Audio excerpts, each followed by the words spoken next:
Chapter 2, Kawamba. In January 1997, when I was 9 years old, my family experienced a sudden and tragic loss. One afternoon, while working the fields, my Uncle John became very sick and fainted. My father rushed to him in a small clinic in Wimbe, where a doctor diagnosed him with tuberculosis, a deadly disease that seizes the lungs. That They advised him to go right away to the Kwanzaa Hospital, an hour drive, but Uncle John's truck wasn't working, and by the time my father managed to borrow another car, his brother was dead. It was the first time I experienced someone dying, and the first time I ever saw my parents cry. I especially felt bad for Jeffrey, who was left without a father. All the following day, people came by his house to comfort his mother and pay their respects. Every so often I saw him walk out of the house crying and looking confused. "Cousin, what's next?" I asked him. He asked me, "What will happen?" All I could think of to say was, "I don't know." Following Uncle John's death, things became difficult. Now that my father's brother and business partner was gone, he had to manage the farm alone. It was now up to me and Jeffrey to help keep the farm successful. We all feared that difficult times were on their way. Not long after Uncle John's funeral, my uncle Socrates lost his job at the big tobacco estate in Kasanugu. The family's home was also there, which meant they were forced to move back to our village. Uncle Socrates had 7 daughters, which was great news for my sisters. I myself could not care less about a bunch of girls, but I helped my uncle unload the moving trucks. Something leapt out onto the ground. At my feet stood a big, slobbering dog. "Get back!" Socrates shouted and shooed the dog away, but it came right back, its eyes looking straight up at me. "That's our dog, Kawamba," he said. I figured we'd bring him along to guard the chickens and goats. That's what he did best at the estate. Kawamba was the most unusual thing I'd ever seen. He was all white with a large black splotch across his head and body, as if someone had chased him in a bucket of paint. His eyes were brown and his nose were peppered with bright pink dots. Unlike most other Malawian dogs, Kawamba also was big, but still just as skinny. In most other parts of Africa, dogs were used to protect homes and farms. No one buys them as pets like they do in America, and they certainly don't lavish them with rubber toys and fancy food. In Malawi, dogs live on mice and table scraps, and all my life I've never seen a fat dog. As Kawamba sat there watching me, a thick strand of drool hung suspended from his tongue. And he smelled funny, like moldy fruit. As soon as Socrates walked inside, he jumped on his hind legs and planted both paws on my chest. Get away!" I shouted. I didn't want people thinking I was friends with a dog. "Go chase some chickens or something." But Kawamba didn't budge. I swore he even smiled at me. Early the next morning, I tripped over something on my way to the toilet. It was Kawamba, lying square in my doorway, ears perked up and waiting. "I thought I told you to leave me alone," I said when I stopped. I certainly didn't want people to see me talking to a dog. Walking back, I met Socrates in the courtyard. He pointed to the thing now attached to my shadow. "I see you found a friend," he said. "You know, the good Lord blessed me with 7 children, but all of them are girls who don't take much interest in dogs. I think Kawamba is happy to have found a pal." "I'm no friend to a dog," I said. Socrates laughed. Sure, tell that to him." After that, I gave him up trying to get rid of Kawamba. In fact, I started to enjoy his company. As much I hated to admit it, he and I became friends. He slept outside my door each night, and when it got cold, he snuck inside the kitchen and curled up by the pots and pans. And just like Socrates said, he made a good watchdog over our chickens and goats, protecting them from the hyenas and wild dogs that roamed the dark countryside.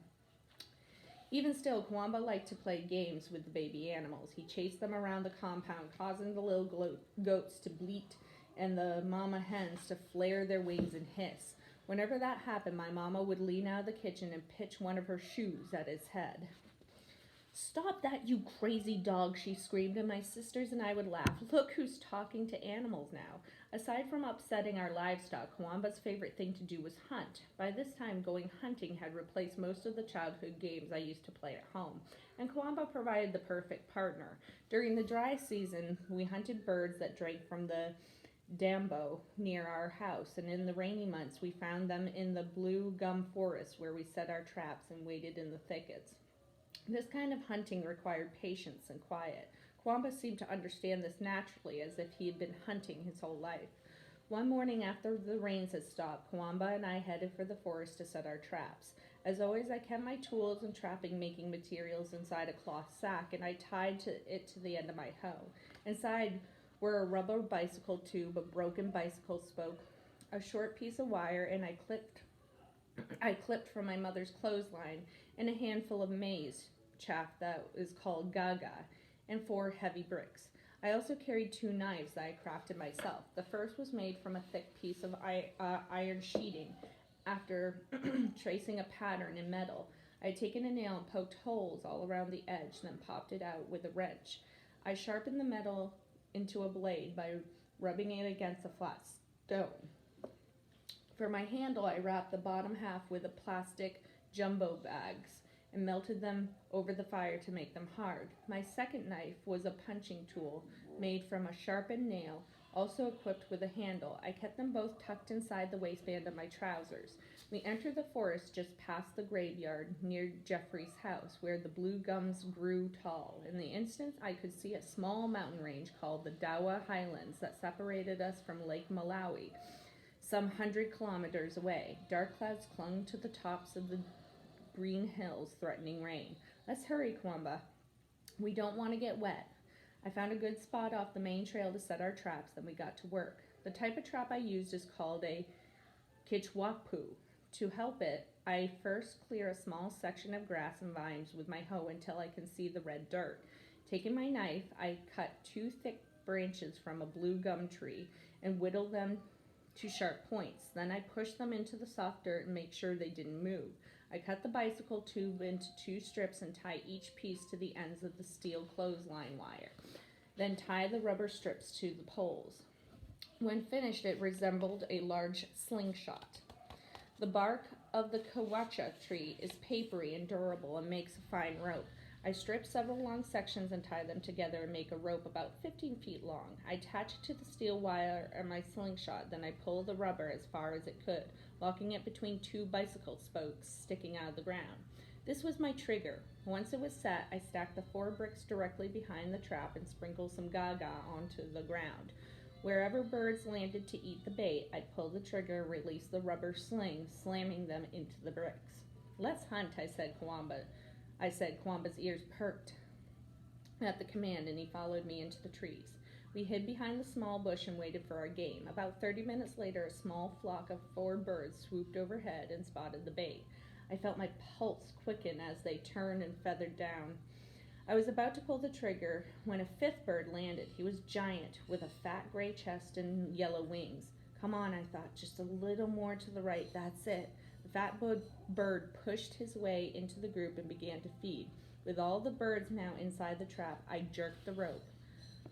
Whoop, pop! The whole flock disappeared into a cloud of feathers and dust. Tonga! I shouted. Kwamba and I raced out to investigate. 4 birds lay dead against the bricks, while a 5th managed to fly away. I picked them up and brushed away the dirt, their limp bodies still warm in my hands. I placed them in my pockets. Now comes the fun part, I said. Kwamba's tail was wagging like mad. Let's go eat. Back at home, I cleaned the birds and sprinkled the meat with a coat of salt. I then sharpened a blue gum sapling and ran it through the birds like a skewer. In the kitchen, I gathered a handful of sticks and built a small fire. Once my coals glowed red, I held the birds over the embers until each one was sizzling and brown. The delicious smell soon drew my sisters to the door, begging for a taste. My father had to intervene. Leave those guys alone. The 2 hunters worked hard today. Now let them enjoy their prize. The forest birds were small and bony, each one just a mouthful of meat. But even still, they tasted delicious. Kwamba didn't worry about the bones at all, just swallowed his birds in one quick gulp and wagged his tail for more. I started to laugh. When it comes to hunting, you're very patient, I told him, but when it comes to eating, that's another story.